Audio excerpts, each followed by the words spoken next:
This is the Ultimate Dallas Sports Show, sponsored by your North Texas Chevy dealers. Together, let's drive. Hello, everyone, and welcome to the Ultimate Dallas Sports Show. The NFL season is over for your Dallas Cowboys, but it still goes on with the playoffs, as you have no doubt been watching all weekend long. I am Joe Trahan. He is the producer extraordinaire, Andrew Cely. We've got a ton to talk about in terms of your Cowboys on this night, and that's just the beginning, right, kind sir? Yeah, I mean, usually we're used to the Cowboys playing this time of year. There was another Texas team that happened to have another devastating loss on the same weekend as the Cowboys and Packers last year, but we'll get to that much later. We've got Cowboys, we've got Longhorns, and we got a lot to get into, so let's get right into it. Here's What's on the Show, sponsored by NFM. Well, last week we told you to wait, and we are still waiting. No news yet on Mike McCarthy and the Cowboys. We'll discuss everything around these increasingly awkward coaching circumstances and potential replacements being poached left and right. The Longhorns pulled the Cowboys and lost in early January in AT&T Stadium. We'll break down the future for Texas and a top five that is all Mike Leslie's fault. We're breaking down the top five playoff games of the college football playoff era. That is what's on the show, Joe. Now, who's on the show? Well, we'd like to welcome back a couple of regulars. There you see him behind me from the Fort Worth Star-Telegram. It's the one, the only Mac Engel. And there it looks like from outside his home in Waxahachie, the one, the only Mike Leslie. Mike, are you not chilly out there? I see you rubbing your hands together. When we did this however long ago, a month or so ago, and I was out on the porch trying not to wake up the kiddos, it was much warmer than it is right now. But I'm too loud for me to be anywhere inside the house right now. I'd be waking everybody up. So, yeah, I'm out on the patio and jacket on and freezing. Yeah, so let's go. We can co-sign the volume. Yeah, go ahead. There you go. Listen, hey, he's being a good dad. You can't beat that. You can't beat that at all. All right, let's talk about Mike McCarthy and Jerry Jones and the latest ongoing saga in Cowboy world, because that's just how they do business. Mac, I want you to wax poetic on this, because here we go again with Jerry taking his time. Is this a good instance of him doing so, or do you have issue with it? I think it's just consistent with how he makes decisions. He's not going to do it until he has to do it, and he doesn't have to do it really until Tuesday sometime in the afternoon, when technically Mike McCarthy's contract will expire.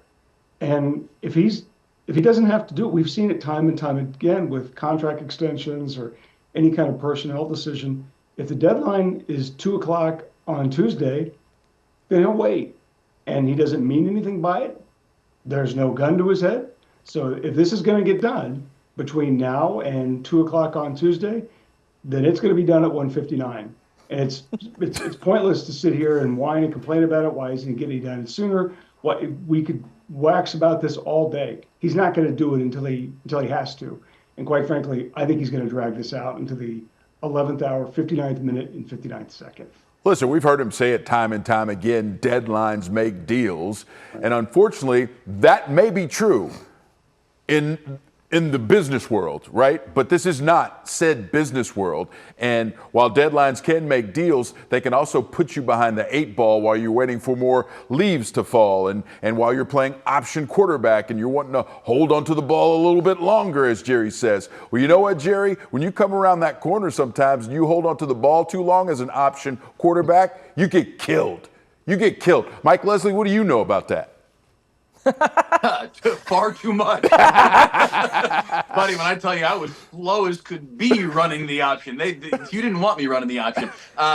Listen, he's done this so many times before. We saw him do this with Des Bryant. We talked about that last week. We saw him do this at a couple of different points during Jason Garrett's tenure with the Cowboys and how long it took him to make these decisions. Because he wants to take this long to make these decisions, because he wants for there to be 2 weeks worth of the Ultimate Dallas Sports Show talking all things Dallas Cowboys.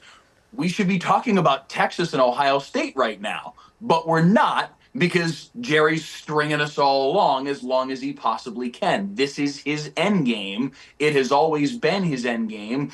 And I hate to say it, it works.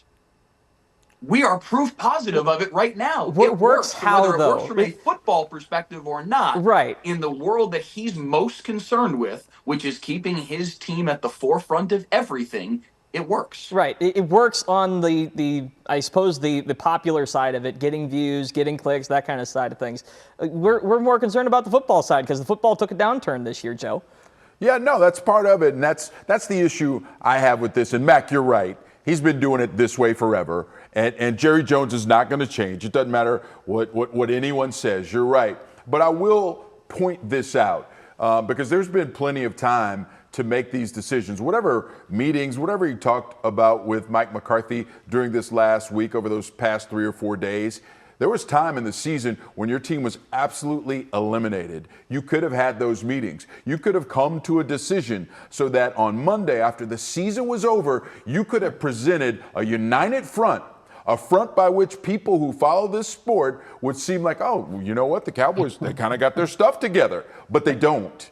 And that's the issue that I have. But it's deeper than that, because when you look at that locker room, and we know how Jerry emasculates his coaches as it is with the way he does business, think about that locker room. And when they think about this week, what's going on with our coach? Or how much does coach even matter in the grand scheme of things because of the way that they handle this situation? And who knows? Does he get a 3-year deal? I don't think he gets any more than that. I don't think there's any way he gets more than that. And if he does, it doesn't really mean anything, because all this does is continue to drain power away from the head coach. And that is problematic moving forward. And that's the biggest issue I have with this entire thing. And Mike's comments are a prime example of that, where he was essentially asked, do you care if Mike McCarthy's coming back? And he said that's above my pay grade multiple times. Mac, what do you see in this? There is one element to this I think we're all kind of underplaying a little bit, and that is, what is Mike McCarthy asking for as these conversations go on that is preventing this from being done immediately? I asked Mike McCarthy after the season-ending loss to Washington, is your first preference to come back here? He said absolutely. I also asked him, does he want to be the offensive play caller? He talked his way around that. We have seen coaches, specifically Jason Garrett, have certain responsibilities taken away from him, negotiated away, talked away, however you want to call it, as part of being the head coach. Jason Garrett was the play caller, then he wasn't. It was Scott Linehan. Mike McCarthy was the play caller in Green Bay. He comes to Dallas. No, he's not. It's Kellen Moore. Then Kellen Moore leaves on his own. Now he's the play caller. You can make a real argument that there was a lot to be desired with some of the play calling under Mike McCarthy.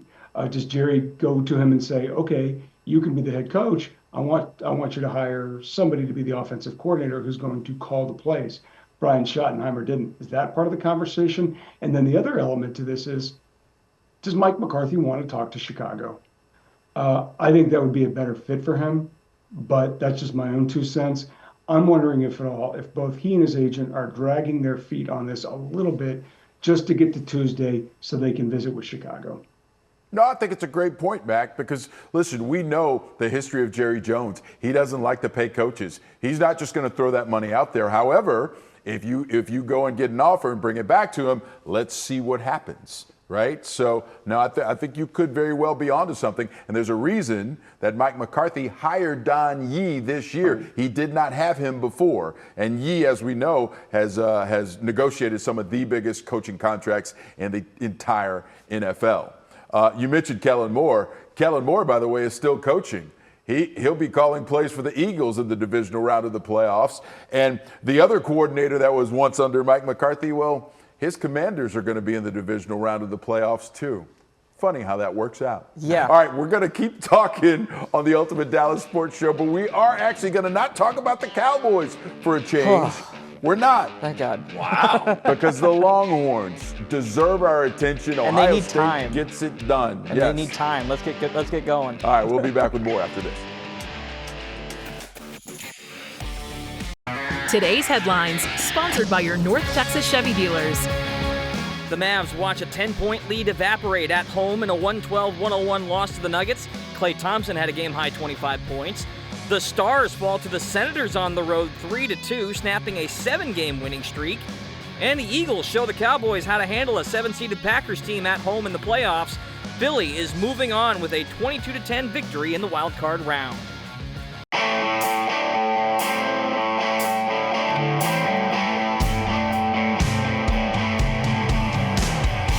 All right, one disappointing playoff performance deserves another, so let's get right into the Longhorns discussion. Specifically, I don't know how you guys felt about it. This defense did not deserve this offense, Joe.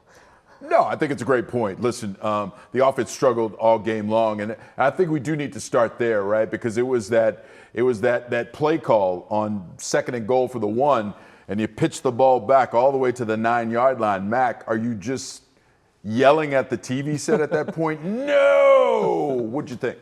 I was at the game, and I couldn't believe they did it. I couldn't believe they did it because I remember a couple years ago, and you might have been at the game, Joe, at the Big 12 championship game, and TCU's magical year, and they've got Kansas State in overtime, and they've got a 3rd and goal at the 1, and they turn and hand the ball off to Kendre Miller twice, and they get it stopped twice.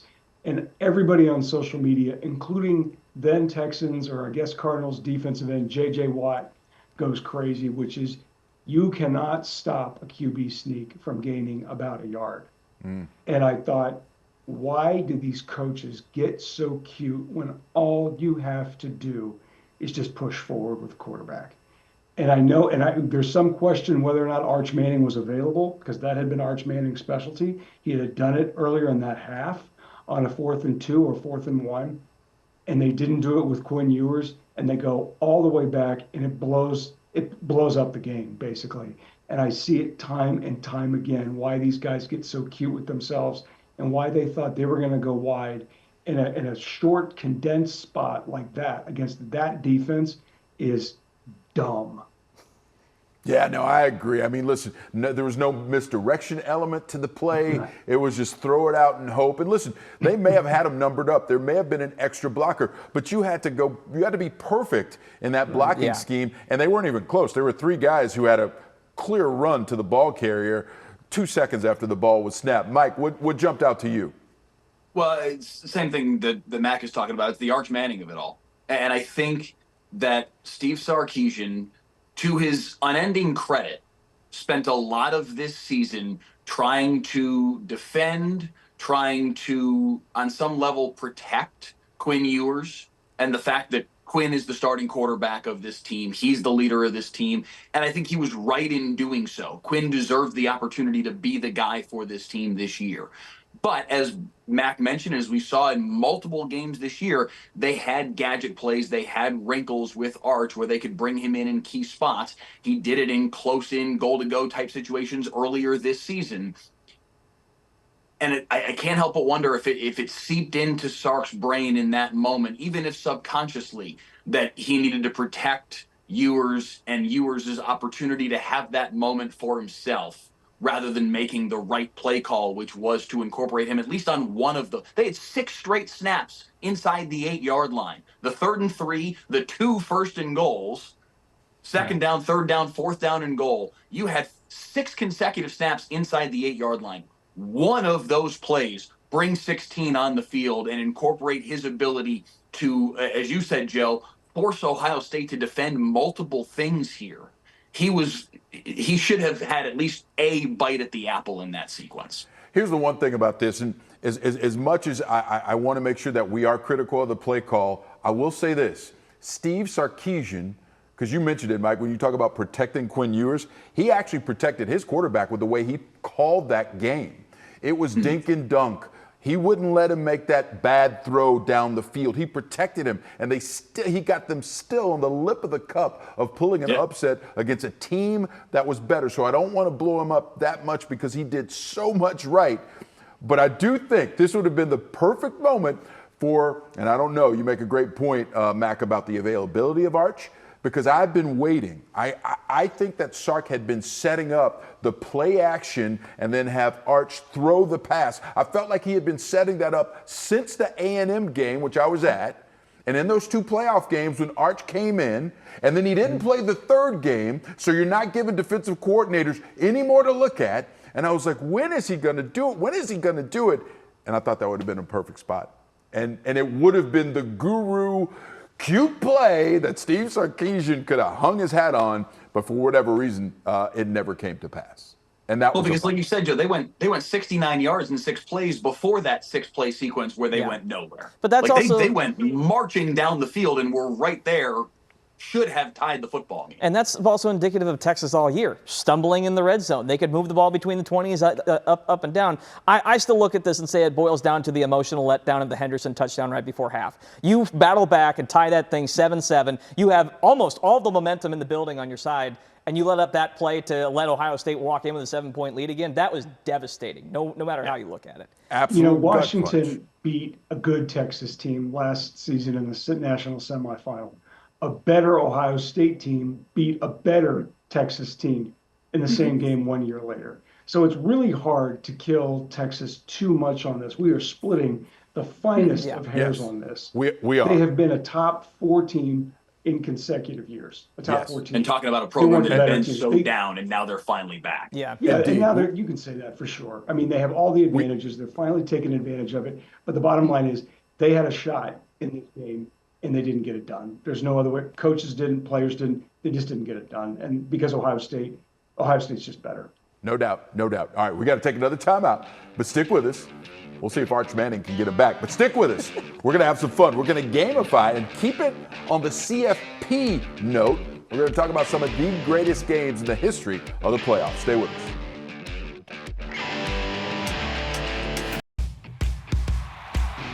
And now it's time for the Top 5, sponsored by the Fort Worth Convention and Visitors Bureau. Welcome back to the Ultimate Dallas Sports Show. Time now for the top 5, the first of the new year. And today we're looking at the top 5 games of the college football playoff era, something Mike asked me about earlier this week. And this is the first top 5 I put together where I felt like it was tough to cut down from 9 to 5. We'll discuss the reasoning a little bit later. But let's start with number 5, NDSU beats Montana State. Wait, hang on. That's FCS. The Bison won championship number 10 in Frisco. I just want to get them in. Go Bison. No. All right. The real number 5. Stop. Michigan beats Bama in the Rose Bowl last year, 27-20 in overtime. Major emotional swings. Big Blue and John Harbaugh getting over the hump, ending Nick Saban's run. Mac, lead us off here. Does this belong on the list? Belongs on the list, yes. It's certainly not number 1. But when you end Nick Saban's career in overtime at the Rose Bowl, yeah, that's on the list. All right, let's move on here. Number 4, Georgia edging Ohio State at the stroke of midnight, 42-41 in the 2022 CFP semifinal. 4 lead changes, 83 total points, and of course the missed field goal at the turn of the new year. Mike, what do you think about having this at number 4? Listen, I want to see what 3, 2, and 1 are, but yeah, that's definitely got to be up there somewhere. So.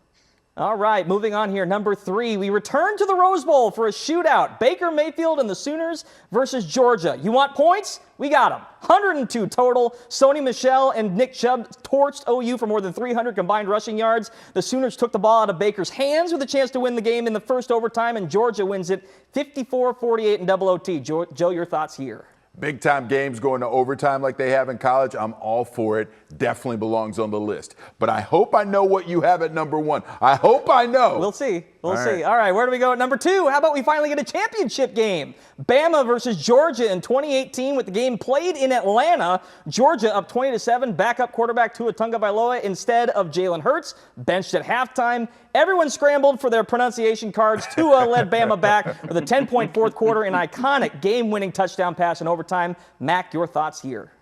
Absolutely. And the best part about it wasn't necessarily the game, but it was the post-game interviews and just how well Jalen Hurts handled that, because everybody asked him, how do you feel? How do you feel? You just got benched in the championship game. Your team won. And he's like, how do you think I feel? It's great. I'm the national champion. It was an amazing game, and amazing, really, just the way he conducted himself spoke so highly of what the person that we've gotten to know in the NFL as the quarterback of the Eagles, for sure. So the question is, number 1, the best of the Clemson-Bama trilogy, the second meeting in 2017. For all of his warts and issues off the field later in his career, Deshaun Watson played incredible against the Bama dynasty. 9-play, 2-minute drill, game-winning drive, walk-off touchdown for the title. It's the best game. Mike, what do you think?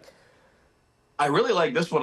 Now that I've seen your list, I would move number 4 up a little bit. The stroke of midnight Ohio State game, I think would go a little higher on my list. Mac is shaking his head no hard, though. Interesting. What did he miss, Mac? What am I not thinking of? The Fiesta Bowl. That the same day that Georgia beat Ohio State was the day TCU, the biggest underdog in the history of the college football playoff, upset Michigan. Yeah. That's the best game I've ever seen. Gotta be on the list somewhere. Gotta be. I thought I literally had, because TCU was the first one off.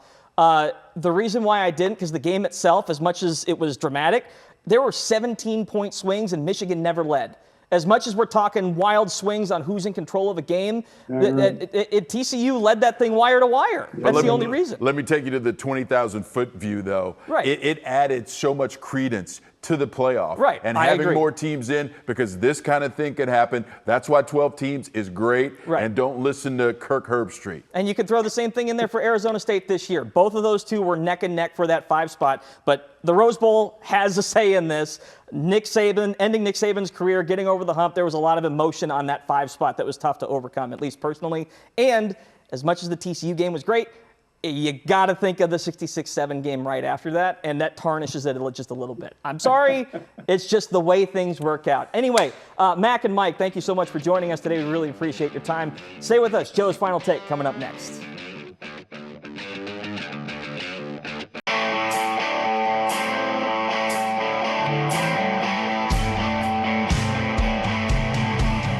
TCU fans, if you want to yell at me, you can send your complaints to mleslie@wfaa.com.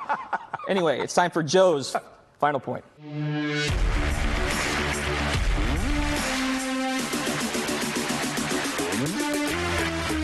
My final take has to do with playoffs, and I want you to think about what you thought when you were watching the NFL playoffs this weekend. There were a few blowouts. You didn't think once about the structure of the playoff, how the playoffs in the NFL work. Is it good? Is it bad? No, you didn't think about it. So I don't want you to think about it when it comes to the collegiate playoff either. 12 teams, it's great stuff. We're going to see great games. Hang in there.